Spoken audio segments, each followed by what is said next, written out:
அமெரிக்காவின் முற்றுகைக்கு மத்தியில் வெற்றிகரமாக பயணித்தது ஈரானிய கப்பல். ஹோர்முஸ் நீரிணை பகுதியில் பதட்டம் அதிகரிப்பு. ஐக்கிய மக்கள் சக்தியினரினால் குற்றப்புலனாய்வு திணைக்களத்தில் முறைப்பாடு. மீண்டும் அதிகரித்தது மசகு எண்ணெயின் விலை. புத்தாண்டை முன்னிட்டு நாடளாவிய ரீதியில் சூடுபிடிக்கும் வியாபாரம். பாகிஸ்தானின் இஸ்லாமாபாத்தில் நடைபெற்ற அமெரிக்கா ஈரான் அமைதி பேச்சுவார்த்தைகள் உடன்பாடின்றி முடிவடைந்த நிலையில் ஈரானின் அனைத்து துறைமுகங்களை முற்றுகையிட அமெரிக்கா தீர்மானித்துள்ளதாக தெரிவிக்கப்பட்டுள்ளது.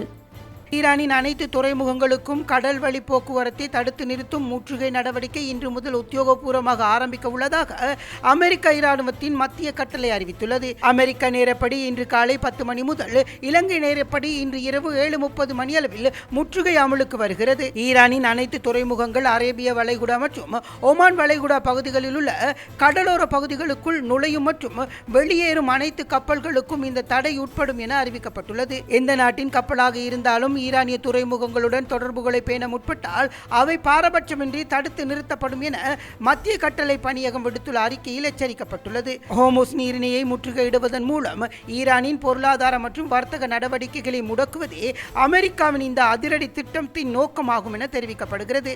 இந்த பேச்சுவார்த்தை தோல்வியடைந்ததை தொடர்ந்து உலகளாவிய எரிசக்தி விநியோகம் மற்றும் சர்வதேச சந்தையில் பெரும் தாக்கம் ஏற்படுத்தும் என எதிர்பார்க்கப்படுகிறது. இதேவேளை ஹோர்முஸ் நீரிணை வழியாக நுழையும் அல்லது வெளியேறும் அனைத்து கப்பல்களையும் அமெரிக்கா முற்றுகையிட போவதாக ஜனாதிபதி டொனால்ட் ட்ரம்ப் அதிரடியாக அறிவித்துள்ளார். இது தொடர்பாக அவர் தனது ட்ரூத் சோசியல் தளத்தில் வெளியிட்டுள்ள நீண்ட பதிவில் ஈரானுடனான சந்திப்பு சுமூகமாக அமைந்த போதிலும் அணுசக்தி விவகாரத்தில் உடன்பாடு எட்டப்படவில்லை என தெரிவித்துள்ளார். ஹோர்முஸ் நீரிணையில் கப்பல் போக்குவரத்தை முற்றுகையிடுமாறு கடற்படைக்கு உத்தரவிட்டுள்ளது. தடையற்ற போக்குவரத்து குறித்து எதிர்காலத்தில் உடன்பாடு எட்டப்படலாம். ஆனால் ஈரான் அதற்கு இதுவரை ஒத்துழைக்கவில்லை. நீரிணை பகுதியில் ஈரான் அமைந்துள்ள கன்னிவெடிகளை அளிக்கும் பணிகளில் அமெரிக்க கடற்படை விரைவில் ஆரம்பிக்க உள்ளது. எங்காவது கன்னிவெடிகள் இருக்கலாம் என ஈரான் கூறுவதை ஏற்க முடியாது என ட்ரம்ப் குறிப்பிட்டுள்ளார். அதே நேரம் ஈரானுக்கு கப்பல் போக்குவரத்துக்காக சட்டவிரோதமாக வரி செலுத்திவிட்டு சர்வதேச கடற்பரப்பில் பயணிக்கும் அனைத்து கப்பல்களையும் இடைமறித்து சோதனையிடுமாறு கடற்படைக்கு அறிவிக்கப்பட்டுள்ளது. அவ்வாறு ஈரானுக்கு வரி செலுத்தும் கப்பல்களுக்கு சர்வதேச கடற்பரப்பில் பாதுகாப்பு வழங்கப்பட மாட்டாது. அமெரிக்கா படைகள் மீதோ அல்லது அமைதியான முறையில் பயணிக்கும் கப்பல்கள் மீதோ ஈரான் தாக்குதல் நடத்தினால் அவர்கள் மிக கடுமையான பதிலடியை சந்திக்க நேரிடும் என ட்ரம்ப் எச்சரித்துள்ளார். இந்த முற்றுகை நடவடிக்கைகள் மிக விரைவில் ஆரம்பமாகும் என தெரிவித்துள்ள டொனால்ட் ட்ரம்ப் அணுசக்தி தொடர்பான முக்கியமான கோரிக்கைகளை ஈரான் ஏற்காததே இந்த தீவிர நடவடிக்கைக்கு காரணம் எனவும் சுட்டிக்காட்டியுள்ளார்.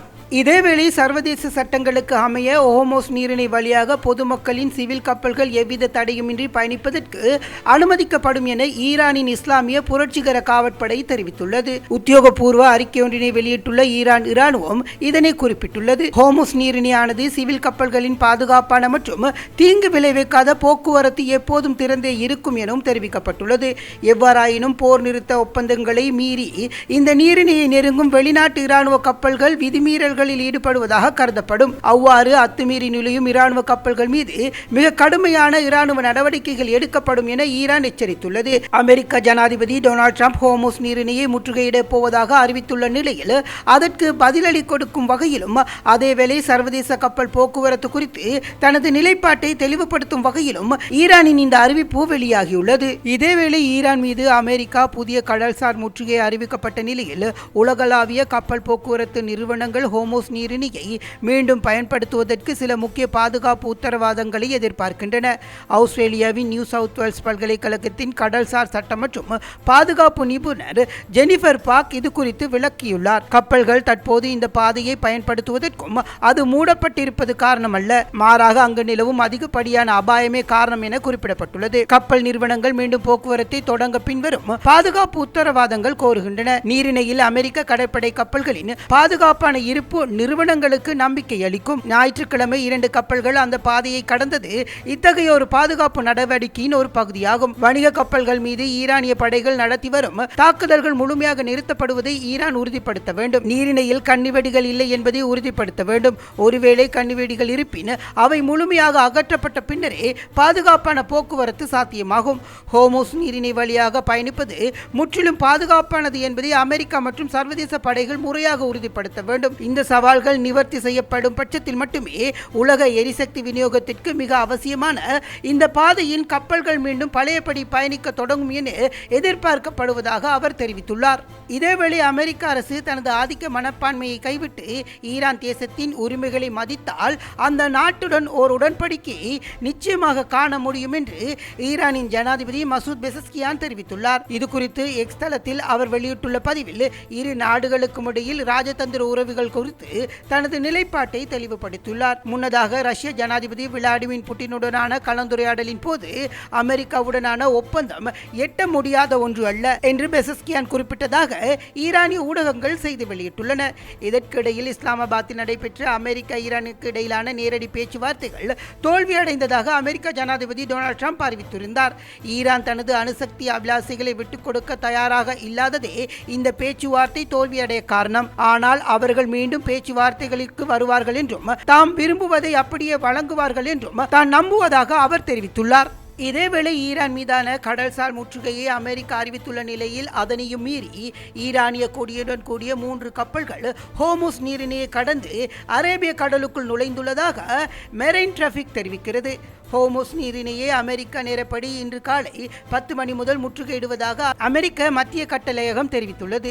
ஈரானிய துறைமுகங்களுக்கு செல்லும் மற்றும் அங்கிருந்து வெளியேறும் அனைத்து கடல்சார் போக்குவரத்திற்கும் எதிராக இந்த தடை அமுல்படுத்தப்படும் என அமெரிக்கா தெரிவித்திருந்தது.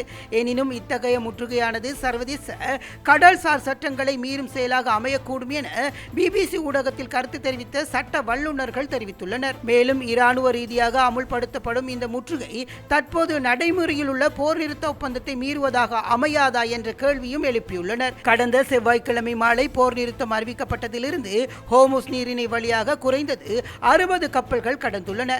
போர் நிறுத்தத்திற்கு முந்தைய காலத்தை விட இது குறிப்பிடத்தக்க அதிகரிப்பு என்றும் தெரிவிக்கப்பட்டுள்ளது. போர் தொடங்குவதற்கு முன்னதாக நாளொன்றிற்கு சுமார் 138 கப்பல்கள் இந்த நீரிணை வழியாக பயணிப்பதாக கூட்டு கடல்சார் தகவல் மையம் தெரிவித்துள்ளது. தற்போதைய சூழ்நிலையில் அமெரிக்காவின் இந்த முற்றுகை அறிவிப்பு பிராந்தியத்தில் மீண்டும் பதட்டத்தை அதிகரித்துள்ளது. தமிழ் மற்றும் சிங்கள புத்தாண்டை முன்னிட்டு நாடு முழுவதும் கொண்டாட்ட தயாரிப்புகள் தீவிரமடைந்துள்ளன. வருடாந்த பாரம்பரிய திருநாளாக கொண்டாடப்படும் இந்த புத்தாண்டை வரவேற்க மக்கள் வீடுகளை சுத்தம் செய்தல், புதிய உடைகள் மற்றும் தேவையான பொருட்களை வாங்குதல் உள்ளிட்ட பல பணிகளில் ஈடுபட்டு வருகின்றனர். சந்தைகள் மற்றும் வணிக வளாகங்களில் கூடுதல் நெரிசல்கள் காணப்படுவதுடன் இனிப்புகள், பாரம்பரிய உணவுப் பொருட்கள் மற்றும் பரிசு பொருட்கள் வாங்கும் கூட்டமும் அதிகரித்துள்ளது. ஆலயங்கள் மற்றும் கோயில்களிலும் சிறப்பு வழிபாடுகள் நடைபெற உள்ளன. இந்த நிலையில் போக்குவரத்து நெரிசலை குறைக்கும் நோக்கில் விசேட பேருந்து மற்றும் ரயில் சேவைகளும் ஏற்பாடு செய்யப்பட்டுள்ளன. தமிழ் சிங்கள புத்தாண்டு ஒற்றுமை மற்றும் புதுமையான தொடக்கத்தை குறிக்கும் முக்கிய திருநாளாக இலங்கையில் சிறப்பாக கொண்டாடப்படுகிறது.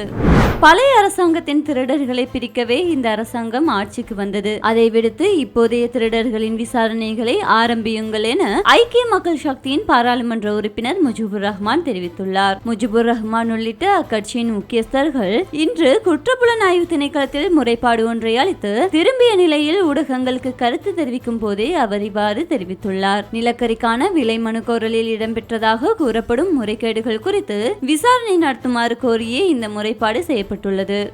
විනාශ වෙලා ගිහිල්ලා තිබෙනවා. ඒකට අපිට පේනවා විශේෂයෙන්ම අද මීට කලින් වෙච්ච ඒ ගල්ලංගුරු වංචාව තුලින් දැනට බිලියන 22 මාරක අලාභයක් සිද්ධ වෙලා තිබෙනවා. ඒ අලාභය මං හිතන්නේ දැන් ආණ්ඩුව පෞගිය දවස් ටිකේ විදුලි බිල වැඩි කරා. නැවත වතාවක් විදුලි බිල වැඩි කරන්න වෙයි. ඒ වගේම දැන් මේ වෙනකොට නොරොච්චෝලේ බලාගාරයේ එක ප්ලාන්ට් එකක් වැඩ කරන්නේ නැහැයි කියන එක දැනට වාර්තා වෙනවා. ඉතින් අපි දන්නේ නැහැ ඉදිරි කාලේ වෙනකොට තත්ත්වය මොන වගේ හැරෙයිද කියලා. නමුත් අපිට එකක් පැහැදිලි මේ සියලු ගනුදෙනු රහසිගතව ඊටාම වංචනික ලෙසව සිද්ධ වෙලා තිබෙනවල ප්‍රතිඵලයි මේක තමයි මේවල ප්‍රතිඵලයි කියන එක තමයි ඊටාම පැහැදිලි තියෙන. ඒක අපි අපරාධ පරීක්ෂණ දෙපාර්තමේන්තුවෙන් ඉල්ලා සිටිනවා.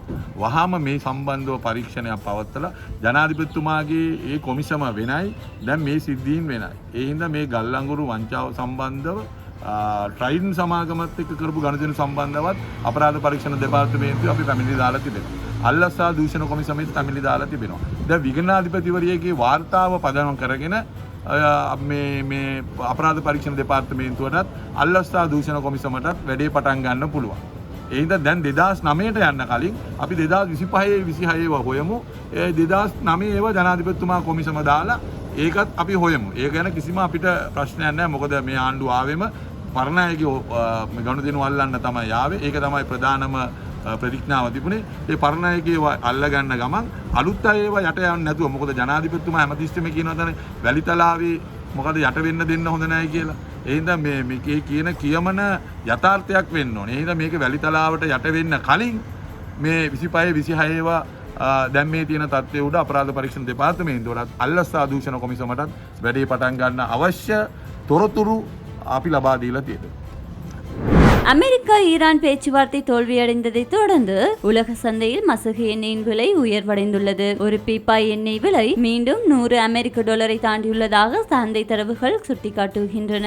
அமெரிக்க மற்றும் ஈரான் இடையிலான அமைதி வழி பேச்சுவார்த்தை உடன்பாட்டை எட்ட தவறியதை தொடர்ந்து சர்வதேச சந்தையில் ஒரு பீப்பாய் மசகு எண்ணெய் விலை மீண்டும் $100 தாண்டியுள்ளதாக சந்தை தரவுகள் தெரிவிக்கின்றன.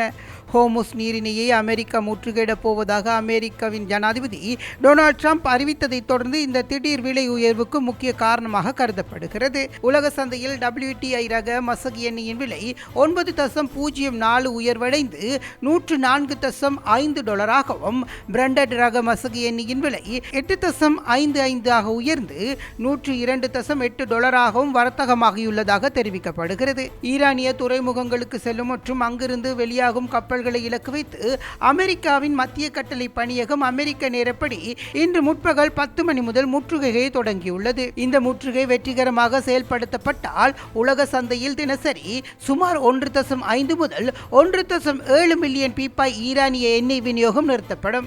இதேவேளை பேச்சுவார்த்தை தோல்வியின் காரணமாக சர்வதேச சந்தையில் அமெரிக்க டாலரின் மதிப்பு மீண்டும் உயர்வடைந்துள்ளது. 7 வாரங்களாக நீடிக்கும் இந்த நிச்சயமற்ற சூழலால் உலகளாவிய சந்தையில் பதட்டம் நிலவி வரும் நிலையில் முதலீட்டாளர்கள் தங்களது முதலீடுகளை பாதுகாக்கும் நோக்கில் அமெரிக்க டாலர்களை நோக்கி திரும்பியுள்ளனர். அதன்படி ஆசிய சந்தையில் ஆரம்பமான போது யூரோவுக்கு எதிராக டாலரின் மதிப்பு 0.53% அதிகரித்தது.